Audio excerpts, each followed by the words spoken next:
स्वागत है सभी प्यारे प्यारे बच्चों का। हम पढ़ रहे थे चैप्टर 3 ऑफ क्लास 9th जिसका नाम है एटम्स एंड मॉलिक्यूल्स, जिसमें हमने एटम्स के बारे में जाना और एटम से मिलके मॉलिक्यूल बनते हैं ये भी जाना।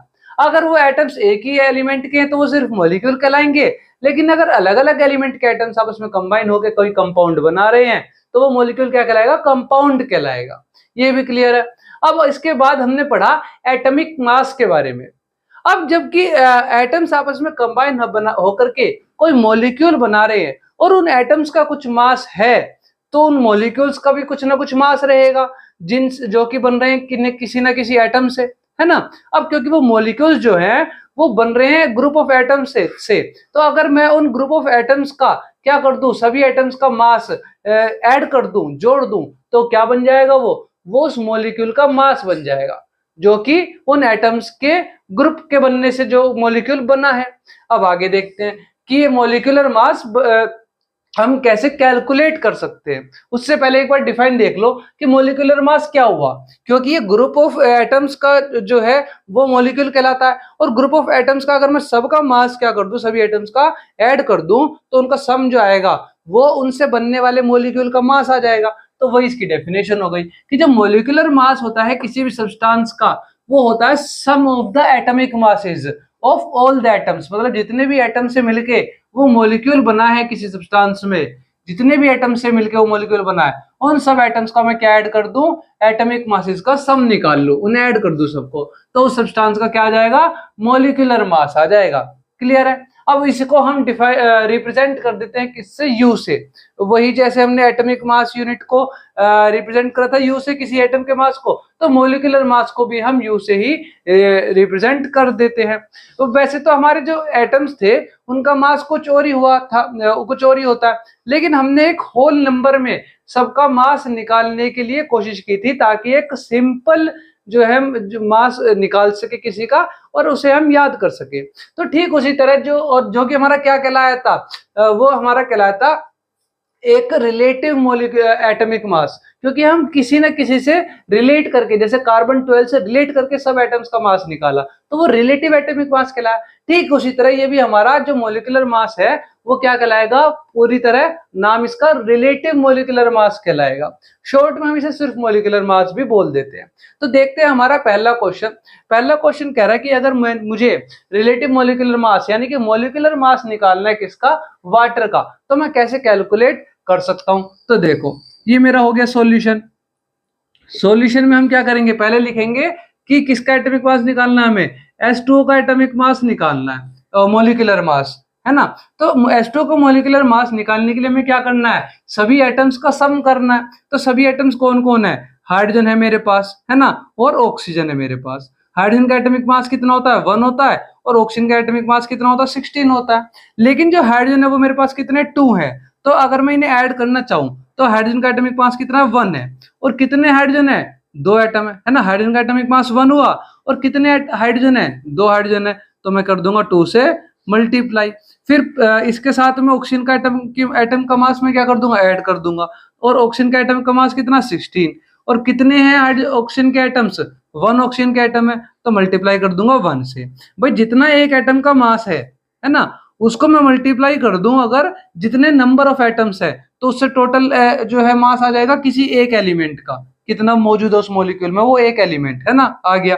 और उससे जोड़ दो total mass of other element, जो दूसरे एलिमेंट का टोटल मास है वो कैसे आएगा? वही सेम, उसके एटॉमिक मास से मल्टीप्लाई कर दो कितने उसके नंबर ऑफ एटम्स है। ऑक्सीजन 1 था इसलिए 1 से मल्टीप्लाई करी, हाइड्रोजन 2 थे इसलिए 2 से मल्टीप्लाई करी, और किससे करी? उसके एटॉमिक मास से, जो कि हाइड्रोजन का 1 है और ऑक्सीजन का 16 है। अब इनको मैं क्या कर दूंगा? सोल्व कर दूंगा। यहाँ से मेरा क्या आ जाएगा? mm आ जाएगा, मॉलिक्यूलर मास। तो मॉलिक्यूलर मास मेरा यहाँ से क्या आ जाएगा?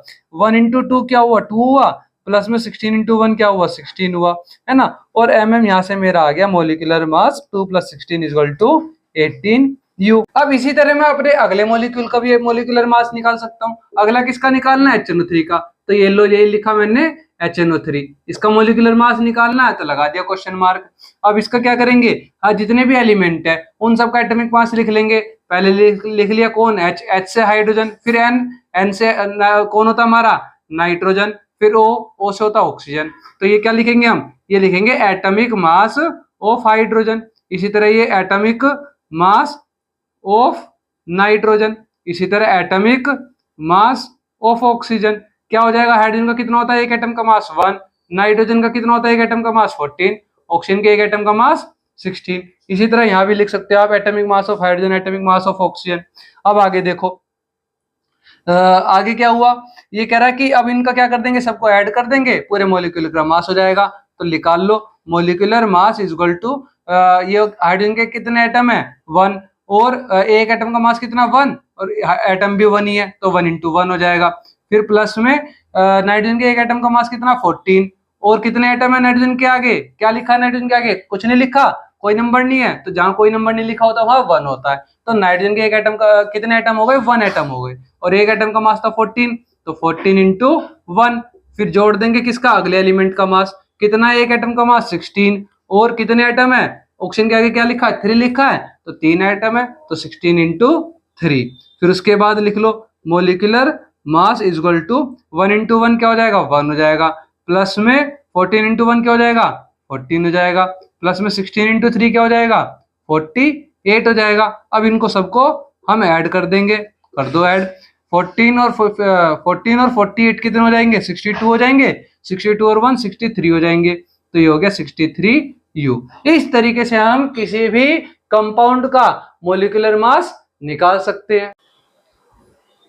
अब हमारा अगला टॉपिक है फॉर्मूला यूनिट मास।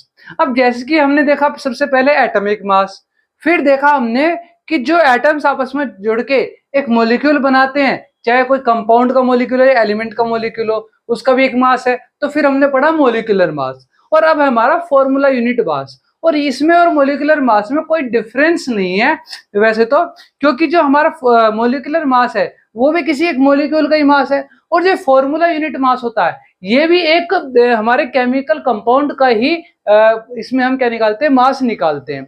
बस इसमें फर्क क्या है कि जो हमारे कंपाउंड्स आयनिक कंपाउंड्स रहते हैं, जिस कंपाउंड में आयंस रहते हैं हमारे, उसके मास निकालने को हम क्या कह देते हैं, एक टर्म दे देते हैं अलग से, फॉर्मूला यूनिट मास, कि उसका जो केमिकल फॉर्मूला बना उसका जो हम मास निकाल लेंगे वो कहलाएगा फॉर्मूला यूनिट मास। ठीक उसी तरह इसमें भी हम मास निकालते, जैसे एक अपने मॉलिक्यूलर फॉर्मूला मास में हमने मास निकाला था, उसमें भी क्या किया था, यही तो किया था कि जो हमारा केमिकल फॉर्मूला बन रहा है किसी भी कंपाउंड का, उसके उसमें सभी एटम्स का मास क्या किया हमने, ऐड कर दिया, और निकल गया हमारा मॉलिक्यूलर का मास। बस उसमें ये था कि उसमें जरूरी नहीं था कि कोई आयंस ही होने चाहिए, उसमें नॉर्मली कैसा भी कंपाउंड हो, नॉन आयनिक कंपाउंड भी होगा तो भी उसका मास निकालेंगे और कहलाएंगे मॉलिक्यूलर मास। लेकिन इसमें क्या होता है कि हम उन फॉर्मूला यूनिट मास उस मॉलिक्यूल के फॉर्मूला को, उस मॉलिक्यूल के मास को या उस कंपाउंड के मास को कह देते हैं हम, जिसमें कि जो सब्सटेंस है उसके अंदर जो है सभी एटम्स किसमें हमारे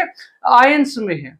ठीक है, देखो अब आगे, तो इसकी डेफिनेशन क्या बनी, the formula unit mass of a substance, कि किसी भी सब्सटेंस का जो फॉर्मूला यूनिट मास है वो सम है of the atomic masses of all the atoms. और सेम टू सेम इसमें मॉलिक्यूलर फॉर्मूला में था कि जितने भी एटम्स हैं उनका एटॉमिक मास ऐड कर दो तो उस सब्सटेंस का क्या आ जाएगा, फॉर्मूला यूनिट मास आ जाएगा। बस वहां पे सब्सटेंस की जगह क्या वर्ड था, मॉलिक्यूल वर्ड था, क्योंकि उसमें क्या था कि वो कंपाउंड्स थे जिनका एक सिंगल मॉलिक्यूल क्या कर सकता है, एग्जिस्ट कर सकता है। जैसे H2O का निकाला था हमने, है ना, वाटर का एक सिंगल मॉलिक्यूल 1H2O भी एग्जिस्ट कर सकता है, उसका हम एक मॉलिक्यूल अलग से ले सकते हैं। लेकिन इसमें क्या होता है कि एक सिंगल मॉलिक्यूल एग्जिस्ट नहीं करता, वो पूरा एक सब्सटेंस बनता है। इस वजह से हम उसमें क्या करते हैं, उसको सिंगल मॉलिक्यूल ना बोल के, मॉलिक्यूलर फॉर्मूला ना बोल के, क्या कर देते हैं कि उस पूरे सब्सटेंस का जो एक केमिकल फॉर्मूला बन रहा है उस केमिकल फॉर्मूला का मास निकाल के कह देते हैं ये उसका क्या हो गया, फॉर्मूला यूनिट मास हो गया। बाकी निकालेंगे सेम टू सेम वैसे ही जैसे मॉलिक्यूलर फॉर्मूला निकल रहा था। देखो वही डेफिनेशन बनी कि किसी भी सब्सटेंस का जो फॉर्मूला यूनिट मास होगा, जैसे मॉलिक्यूल का मॉलिक्यूलर मास था, वो क्या होगा कि सभी एटम्स का जो एटॉमिक मास होगा उसका सम निकाल लेंगे, उनको हम क्या कर देंगे, ऐड कर देंगे किसी भी कंपाउंड में, उसका क्या आ जाएगा, वो उसका फॉर्मूला यूनिट मास आ जाएगा। वहां पर मॉलिक्यूलर मास आ रहा था। अब ये कह रहा कि we use the word formula unit mass for those substances whose constituent particles are ions, जिसमें क्या हो, आयंस हो। ठीक है, मतलब हम उस सब्सटेंसेस के मास निकालने को फॉर्मूला यूनिट जो है टर्म दे देते हैं, वर्ड यूज कर लेते हैं जिसमें उसके पार्टिकल्स क्या हो, आयंस हो। ठीक है, कॉन्स्टिट्यूएंट पार्टिकल्स मतलब जिन पार्टिकल से मिलके वो सब्सटेंस हमारा बना है। जैसे कि NaCl, सोडियम क्लोराइड, ये एक साल्ट है हमारा, टेबल साल्ट जो हम घरों में यूज करते हैं सब्जी वगैरह में डालने के लिए। तो ये भी क्या है, एक आयनिक सब्सटेंस है, इसके अंदर ये आयंस है। इसमें Na पॉजिटिव कटायन हो गया, Cl नेगेटिव अनायन हो गया। तो ये कटायन अनायन दो आयंस हुए ना, तो ये दोनों आयंस है, एक पॉजिटिव आयन है कटायन, एक नेगेटिव आयन है अनायन। ठीक इसी तरह यहाँ भी कैल्शियम क्लोराइड, C एक पॉजिटिव आयन है कटायन, और क्लोरीन एक नेगेटिव आयन है अनायन। और ये कटायन अनायन क्या होते हैं, हमारे आयंस ही तो होते हैं। तो ये दोनों आयंस हैं, इसलिए इस सब्सटेंस को हमने क्या कह दी, आयनिक सब्सटेंस हो गया, क्योंकि ये दोनों आयंस हैं। और ऐसे सब्सटेंसेस को जिसमें आयंस मौजूद हो, उनके पार्टिकल्स क्या हो, आयंस के फॉर्म में हो। आयंस के फॉर्म में मतलब उनके ऊपर एक चार्ज मौजूद हो, उन्होंने इलेक्ट्रॉन जो या तो डोनेट कर दिया या गेन कर लिया है ना, उन पे चार्ज मौजूद हो। तो उस केस में हम क्या कह देते हैं, मॉलिक्यूलर फॉर्मूला ना कह करके क्या कह देते हैं, या मॉलिक्यूलर मास ना कह करके क्या कह देते हैं, फॉर्मूला यूनिट मास कह देते हैं। क्लियर है कि उसके एक यूनिट का, ये बहुत सारे NaCl आपस में जुड़े हुए मिलते हैं साल्ट में, जब भी इसका साल्ट बनता है तो बहुत सारे NaCl आपस में जुड़े मिलते हैं, लेकिन उसके एक यूनिट को, है ना, उसके एक यूनिट यानी एक NaCl एक यूनिट मास है ना ये, तो उसके एक यूनिट का हम क्या निकाल लेते हैं, मास निकाल लेते हैं, और वही कहलाता है हमारा फॉर्मूला यूनिट मास। और सेम टू सेम निकालेंगे मॉलिक्यूलर मास की तरह। देखो ये हमारा Na हो गया, Na का एक एटम का मास क्या है हमारा, Na का एक एटॉमिक मास क्या होता है हमारा, एक एटम का मास Na का वो होता है हमारा 23। ठीक है, और किसका, sodium atomic mass of Na, atomic mass of Na equal to क्या हो गया, 23 हो गया। वहीं एटॉमिक मास ऑफ क्लोरीन वो क्या होता है, वो होता है 35.5। ये एक एवरेज एटॉमिक मास है क्लोरीन का, है ना। फिर उसके बाद हम क्या करेंगे, इनके एटम्स के मास को ऐड कर देंगे और आ जाएगा हमारा फॉर्मूला यूनिट मास। तो निकाल लो FM फॉर्मूला यूनिट मास, फॉर्मूला मास कह लो, या फिर ऑफ NaCl, है ना। और उसमें कैसे निकालेंगे, NaCl कैसे निकालेंगे, इनको ऐड कर देंगे 23, इसके एक एटम का मास और कितने एटम है, एक एटम है, तो इंटू 1 कर दिया, प्लस में 35.5, और कितने एटम है इसके, क्लोरीन के एक एटम का मास तो 35.5 हो गया, कितने एटम है, एक ही एटम है, तो इधर भी 1 से मल्टीप्लाई कर दिया। अगर एटम ज्यादा होते तो ज्यादा से मल्टीप्लाई कर देते, एक एक एटम है दोनों के, तो दोनों को एक 1 से क्या कर दिया, मल्टीप्लाई कर दिया। अब ऐड करके क्या आ जाएगा, ऐड करके आ जाएगा 50, 20 और 30 50 हो गया 58.5। ठीक है, 20 और 30 50 हो गया, 5 और 3 8 हो गया, और 0.5 आ गया, तो 58.5 U। और इसमें भी हम क्या दिखाते हैं, यूनिट यू ही लगाते हैं, यूनिफाइड मास, फॉर्मूला यूनिट मास हो चाहे मॉलिक्यूलर मास हो चाहे एटॉमिक मास हो, यूनिट क्या रहेगी हमारी, यू ही रहेगी। क्लियर है, आगे देखो अब इसका निकाल लो। वही एटॉमिक मास कैल्शियम का लिख लिया हमने, कैल्शियम का लिख लेंगे, एटॉमिक मास क्या होता है हमारा, होता है कैल्शियम का एटॉमिक मास 40। फिर उसके बाद क्लोरीन का लिख लेंगे, क्लोरीन का एक एटम का मास क्या होता है, अभी देखा हमने 35.5 होता है ना। फिर उसके बाद हम क्या करेंगे, CaCl2 का निकाल लेंगे। तो CaCl2 का कैसे निकालेंगे, 40, इसके एक एटम का मास, कितने एटम है, एक ही एटम है, तो 1 से कर दिया मल्टीप्लाई, प्लस में इसके क्लोरीन के एक एटम का मास कितना हो गया 35.5, इंटू में कितने एटम है, 2 एटम है, तो 2 से कर दी मल्टीप्लाई। बस अब इनको ऐड कर देंगे, 41 जब 40 हो गया, और प्लस में यहाँ पे तो देखो डायरेक्ट मैंने जो है डायरेक्ट लिख दिया, क्योंकि 23 की 1 से मल्टीप्लाई करेंगे तो भी 23 आएगा, 35.5 की मल्टीप्लाई 1 से करेंगे तो भी वही आएगा, इसलिए डायरेक्ट ऐड करके मैंने लिख दिया। लेकिन यहाँ मल्टीप्लाई करनी पड़ेगी, क्योंकि यहाँ पे दोनों में 1 नहीं है, यहाँ पे एक अलग से नंबर है जो कि मल्टीप्लाई करना पड़ेगा पहले, according to board mass rule, है ना। तो 35.5 की 2 से मल्टीप्लाई करेंगे मतलब डबल कर देंगे, क्या आएगा 70 आएगा, 71 आएगा, है ना। 71 मार्कर ठीक ले, चलो चल जाएगा ये क्या आएगा 71 आएगा। फिर 71 प्लस में 40 क्या हो जाएगा, क्योंकि 35 का डबल हो गया 70 और 0.5 का डबल हो गया 1, तो 70 प्लस 1 क्या हो गया 71 हो गया। अब इनको ऐड कर देंगे, 70 और 40 क्या हो गया 110, और 1 हो गया 111, तो क्या आ गया 111 यू आ गया हमारा formula unit mass of calcium chloride. तो इसी से रिलेटेड हमारे एग्जाम्स में क्वेश्चंस आते हैं इस चैप्टर में से कि फॉर्मूला यूनिट मास निकालो या मोलिकुलर मास निकालो, या फिर डाल्टन एटॉमिक थ्योरी पूछ लेगा, या फिर हमारे law of conservation of mass पूछ लेगा, या लॉ हमारा सेकंड लॉ पूछ लेगा, लॉ ऑफ केमिकल कॉम्बिनेशंस का, जो कि वो था कांस्टेंट प्रोपोर्शन, है ना। तो इस तरीके से हमारे चैप्टर में कुछ भी पूछ सकता है, और बहुत ही इजी चैप्टर है, बहुत ही अंडरस्टैंडिंग चैप्टर है। बस हमें क्या करना है, प्रैक्टिस करनी है इनके मोलिकुलर मास या फॉर्मूला यूनिट मास को कैलकुलेट करने की। क्लियर है। उसके लिए हमें क्या पता होना चाहिए, सिंबल्स पता होने चाहिए सभी एलिमेंट के, और उनका एटॉमिक मास पता होना चाहिए, और उनकी वैलेंसी पता होगी तो हम क्या कर सकते हैं, केमिकल फॉर्मूला भी बना सकते हैं किसी भी सब्सटेंस का, वो भी हमने सीखा था। तो इस तरीके से हमने इस चैप्टर में क्या क्या सीखा कि सबसे पहले देखा लॉ ऑफ केमिकल कॉम्बिनेशंस, जिसमें दो लॉ थे, लॉ ऑफ हमारा law of conservation of mass, law of constant proportion. फिर हमने देखी डाल्टन एटॉमिक थ्योरी, जिसमें हमने एटम के बारे में जाना, उसकी थ्योरी से रिलेटेड चीजें। फिर हमने पढ़ा उसमें कि एटम क्या होता है। फिर हमने पढ़ा मॉलिक्यूल क्या होता है। फिर उसके बाद हमने बनाना सीखा हमारा केमिकल फॉर्मूला।